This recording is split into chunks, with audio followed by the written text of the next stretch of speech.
के मैदान पर स्पेन की टीम जश्न मना रही थी। विश्व कप की ट्रॉफी आसमान की ओर उठी हुई थी और दूसरी तरफ डिफेंडिंग चैंपियन अर्जेंटीना के खिलाड़ी मायूस नजर आए। लेकिन इस जीत की गूंज सिर्फ फुटबॉल तक सीमित नहीं रही। स्पेन में तो जश्न मनाया गया, लेकिन गांजा की सड़कों पर भी लोगों ने इस जीत का स्वागत किया।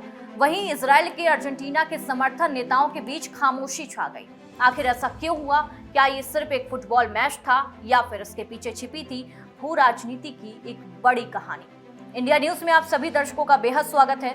आपके साथ मैं हूं आंचल श्रीवास्तव। आज का अनसीन लेकर हाजिर हूं। आज के अनसीन में हम समझते हैं कि आखिर स्पेन की वर्ल्ड कप जीत को अमेरिका और इजराइल के लिए बड़ा झटका क्यों माना जा रहा है। फीफा वर्ल्ड कप 2026 का फाइनल बेहद रोमांचक रहा। स्पेन ने डिफेंडिंग चैंपियन अर्जेंटीना को हराकर इतिहास रच दिया और विश्व कप अपने नाम कर लिया। लेकिन इस जीत के बाद सबसे ज्यादा चर्चा फुटबॉल की नहीं बल्कि राजनीति की हो रही है। दरअसल इजराइल के प्रधानमंत्री बेंजामिन नेतन्याहू ने फाइनल से पहले खुलकर अर्जेंटीना का समर्थन किया था। अर्जेंटीना के राष्ट्रपति जेवियर माइली भी इजराइल और अमेरिका के करीबी सहयोगी माने जाते हैं और गाजा युद्ध के दौरान इजराइल के पक्ष में खुलकर खड़े रहे। दूसरी तरफ स्पेन ने हाल में फिलिस्तीन को स्वतंत्र राष्ट्र के रूप में मान्यता दी। गाजा में इजरायली सैन्य कार्रवाई की आलोचना की और कई स्पेनिश खिलाड़ियों ने सार्वजनिक कार्यक्रमों में फिलिस्तीनी झंडे के साथ एकजुटता भी दिखाई।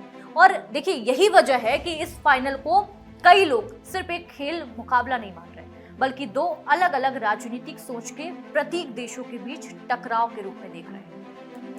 इस जीत का एक और दिलचस्प पहलू अमेरिका से भी जुड़ा है। देखिए, स्पेन ने मध्य पूर्व संकट के दौरान ईरान पर सैन्य कार्रवाई का लगातार विरोध किया और बातचीत और कूटनीति पर जोर दिया, और ये रुख कई बार अमेरिकी नीतियों से अलग रहा। उधर अमेरिकी राष्ट्रपति डोनाल्ड ट्रंप ने पिछले कुछ महीनों में स्पेन की वामपंथी नीतियों, मिडिल ईस्ट स्टैंड और नाटो रक्षा खर्च को लेकर कई बार तीखी आलोचना की। लेकिन विडंबना देखिए कि जिस स्पेन की नीतियों पर ट्रंप सवाल उठाते हैं, उसी स्पेनिश टीम को अमेरिका की धरती पर विश्व कप ट्रॉफी ट्रंप के हाथों से ही मिली। और वो तस्वीर सिर्फ एक ट्रॉफी सेरेमनी नहीं थी। कई जो विश्लेषज्ञ हैं वो ये मानते हैं कि वो कूटनीतिक, प्रतीक और राजनीतिक तीनों का एक साथ दिखाई देने वाला पल था। तो क्या ये सिर्फ दो फुटबॉल टीमों का मुकाबला था या फिर दुनिया की बदलती राजनीतिक ध्रुवीकरण की एक झलक? क्योंकि कई बार फुटबॉल के मैदान पर होने वाला एक गोल सिर्फ स्कोर बोर्ड नहीं बदलता, वो वैश्विक राजनीति की तस्वीर बदल देता है। आपको क्या लगता है, क्या खेल और राजनीति को अलग अलग रखना संभव है या आज के दौर में दोनों एक दूसरे से गहराई से जुड़े हुए हैं? अपनी राय हमें कमेंट में जरूर बताइएगा। मिलते हैं अगले अनसीन में। नमस्कार।